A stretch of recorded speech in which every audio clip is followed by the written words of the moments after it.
તો અમદાવાદમાં નરોડા પોલીસે મોટી કાર્યવાહી કરી છે। ત્યારે અમદાવાદમાં નરોડા પોલીસ દ્વારા મોટી કાર્યવાહી કરવામાં આવી, જેમાં 14 કરોડથી વધુની કિંમતનો ડ્રગ્સનો જથ્થો ઝડપાયો છે। તો નાના ચિલોડા વિસ્તારમાંથી શંકાસ્પદ વ્યક્તિની ધરપકડ કરવામાં આવી છે।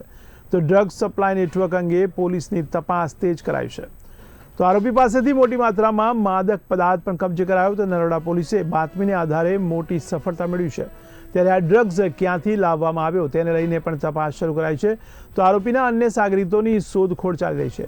અમદાવાદમાં ડ્રગ્સ વિરુદ્ધ પોલીસની કડક કાર્યવાહી જોવા મળી, જેમાં 14 કરોડના ડ્રગ્સ સાથે એક શખ્સ ઝડપાતા હડકંપ મચી ગયો છે। તમારા એસોસિએટ એડિટર ઉમંગ સોની જોડાયા છે। જી ઉમંગભાઈ, અમદાવાદના નરોડા પોલીસ દ્વારા મોટું ઓપરેશન સફળ થયું છે, તેને લઈને આપ શું કહી શકો? જયેશભાઈ, તમને જણાવી દઉં કે ગઈકાલ રાત્રે હર્ષ સંઘવીએ ઉચ્ચ સ્તરીય મીટિંગ ગાંધીનગર ખાતે બોલાવી હતી। ગુજરાતના તમામ પોલીસ વડાઓ, ઉચ્ચ અધિકારીઓને વિડીયો કોન્ફરન્સ જોઈનિંગ કર્યા હતા અને સૌથી મોટું એમનું મહત્વનું કામ હતું કે સાયબર ક્રાઇમ જે થાય છે તેના છેવાડા સુધી જવાનું, કે આના મૂળિયા સુધી જવાનું, કે આ સાયબર ક્રાઇમમાં કયા ગઠિયાઓ કેવી પદ્ધતિથી કામ કરે છે। તદ ઉપરાંત હર્ષ સંઘવીએ કીધેલું કે ડ્રગ્સ વિરુદ્ધ પણ મોટી કાર્યવાહી કરવાની। તેના ભાગરૂપે જો પોલીસ ખરેખર સતર્ક હોય અને એલર્ટ હોય, મોડ પર હોય, તો એનું પરિણામ મેં તમને કીધેલું કે તરત જોવા મળશે। ગઈકાલે રાત્રે હર્ષ સંઘવીએ જે ફરમાન જાહેર કર્યું તેના ભાગરૂપે આજે ડ્રગ્સનો મોટો જથ્થો પકડાયો છે।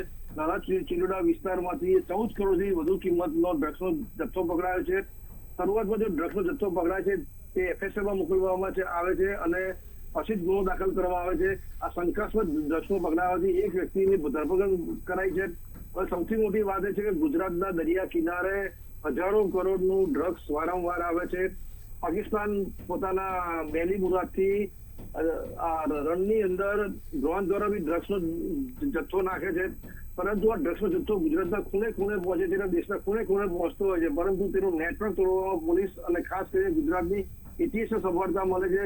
તેના ભાગરૂપે આજે 14 કરોડથી વધુનો ડ્રગ્સનો જથ્થો જે પકડાયો છે, તો ખરેખર પોલીસ 24/7 જો ડ્રગ્સ વિરુદ્ધ કાર્યવાહી કરે તો ગુજરાતમાં ડ્રગ્સનું નામો નિશાન બની જાય છે। પરંતુ ગુજરાતમાં ક્યાંક ને ક્યાંક પોલીસ ખાતામાં પોલીસ અધિકારીઓ અને કર્મચારીઓની અછતને કારણે ધાર્યું પરિણામ નથી આવતું।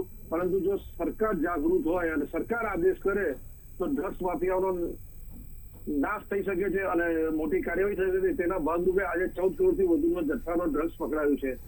જી, સમગ્ર માહિતી બદલ આપનો આભાર। ત્યારે અમદાવાદમાં નરોડા પોલીસે મોટું ઓપરેશન સફળ રીતે પાર પાડ્યું છે અને 14 કરોડથી વધુનો કિંમતનો આ ડ્રગ્સનો જથ્થો ઝડપાઈ ગયો છે।